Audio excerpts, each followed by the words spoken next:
o PIB do Tocantins. Eu tenho um dado que é interessantíssimo. Dizia-se na época de criar o Estado que o Tocantins precisava ter uma arrecadação correspondente a 9% do que era a arrecadação de Goiás para ele ter viabilidade. E hoje a arrecadação do Tocantins corresponde a 18% da arrecadação de Goiás. Portanto, o dobro que se estimava. Então, isso mostra um crescimento. É um estado pioneiro, né, Pioneiro. Então, eu tenho exemplos. Ali no estado do Pará, tem um colega nosso, deputado federal, Giovanni Queiroz, que luta pela criação do estado do Carajás. Ele, quando foi prefeito de Conceição do Araguaia, ele emancipou os municípios de Redenção, de Rio Maria e de Xinguara. Hoje são 3 grandes municípios no Pará. Tiveram oportunidade de crescer. Então, todos os exemplos que a gente tem, o município recém-criado desenvolveu e aquele município mãe, que perdeu parte do seu território, também otimizou os seus recursos e desenvolveu. O que é Goiás hoje, antes de ter se dividido com o Tocantins, o que era? Goiás cresceu muito. Goiás é hoje a 9ª economia do Brasil. E o Pará tem 1 milhão de metros quadrados, de quilômetros quadrados. E o estado é extremamente um rico, país rico. Nós precisamos explorar a nossa riqueza. Então, tem que ser redividido. O despovoamento é muito grande naquela região. Agora, eu concordo. O que você disse, a concentração, a densidade demográfica em São Paulo, em Minas, no Rio Grande do Sul, no Paraná, é alta. Lá estão tendo problema de acomodação da população. No sul, não é? No outro lado do Brasil, está desocupado. Mas se nós pudéssemos fazer o seguinte, César, se nós pudéssemos verificar quais são os municípios que nós vamos adensar, que nós vamos anexar, e depois você pode, obviamente, ver aqueles que você propõe a emancipação. Então, eu acho que a ideia em si ela é muito boa, só que ela tem que ser trabalhada no sentido de nós vamos anexar aqueles que estão inoperantes. Regramento. Porque você vai ter recursos, você vai ter despesas, você vai ter criação e geração de cargos, e você desativa uma área e você ativa outra. Quer dizer, você tem aqui, por exemplo, um problema sério. 5, 6, 7 municípios que dependem do governo estadual, dependem do governo federal, porque você não tem recursos. Eu vou dar um exemplo prático do que eu estou dizendo. O Vale do Ribeira, que é a região lá de São Paulo, a região paupérrima, eu quando fui deputado em 92, eu apresentei um projeto criando o ICMS ecológico. 25% da cota parte do ICMS iria para municípios que têm área de proteção permanente. Conclusão, eles não podem lá colocar indústria, fábrica, porque você tem parques, unidades de conservação, você tem uma área protegida muito grande. Só que... Tem cachoeiras, tem rios. E você dizer, olha, nós vamos trazer a indústria convencional para cá, é um pecado, porque você vai perder a biodiversidade daquela região. Conclusão, os recursos indo, essa cota parte de 25% do ICMS, indo para aquela região, você estimula outro tipo de desenvolvimento porque você tem recursos. Nós trabalhamos com a questão financeira, econômica. Sem ela, nós não vamos conseguir avançar. Com isso, o que aconteceu? Se preservou a região do Vale do Ribeira e se deu a sustentabilidade com o desenvolvimento, bananicultura, o chá, outras atividades, e foram sendo desenvolvidas dentro desse processo. Então, eu acho que o aspecto de a gente anexar municípios que não temos, você vê São Paulo hoje, o que o governador está fazendo? Desativando delegacias de polícia inoperantes e concentrando numa grande delegacia que atende uma macro-região. O que aconteceu? O resultado, os homicídios caíram no estado de São Paulo. O que demonstrou o quê? Que você concentrou força, você está mais operante, você tem mais pessoas trabalhando naquela região, né, do que aquela coisa dividida. Então, eu acho que são situações que devem ser analisadas por si só, cada uma delas. Juntar onde puder, e aí sim você emancipa, desde que você faça essa junção. Agora, essa argumentação do deputado em favor desse desmembramento, fusão, incorporações de municípios, lembra também a necessidade de uma redivisão territorial do Brasil.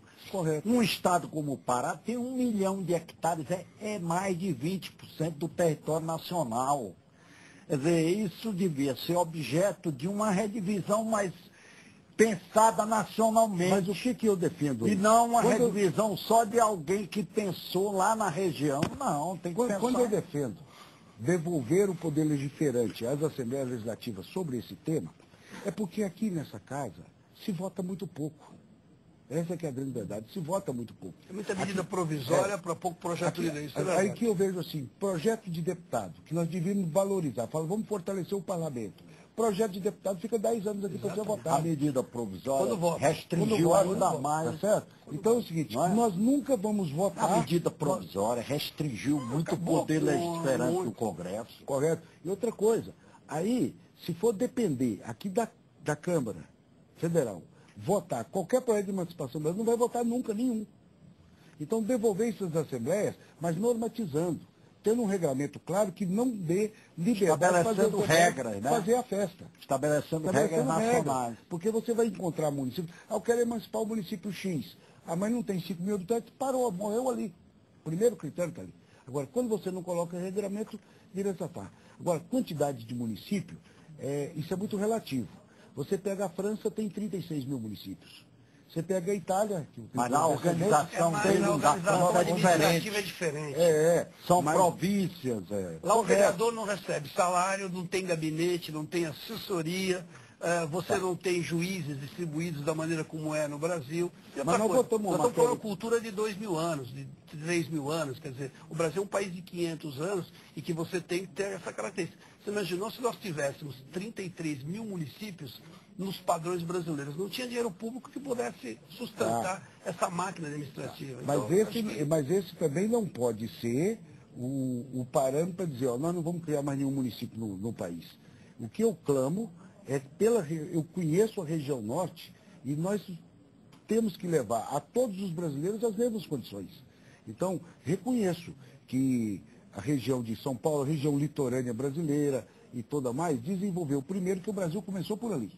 Não é? Mas nós temos que levar os outros irmãos brasileiros também à mesma condição. Então, é possível. Riquezas lá tem para serem exploradas.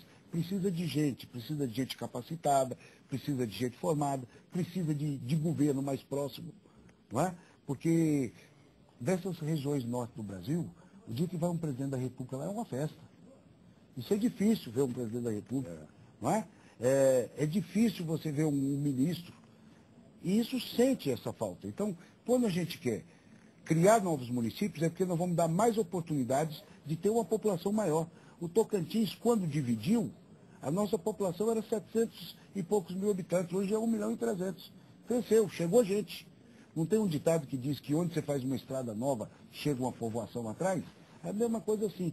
Abrir caminhos para povoar essa região norte, ocupar essa Amazônia legal com brasileiros. E o senhor, se bem a criação de Brasília pelo Juscelino, foi a interiorização do Brasil. O Brasil estava só no litoral.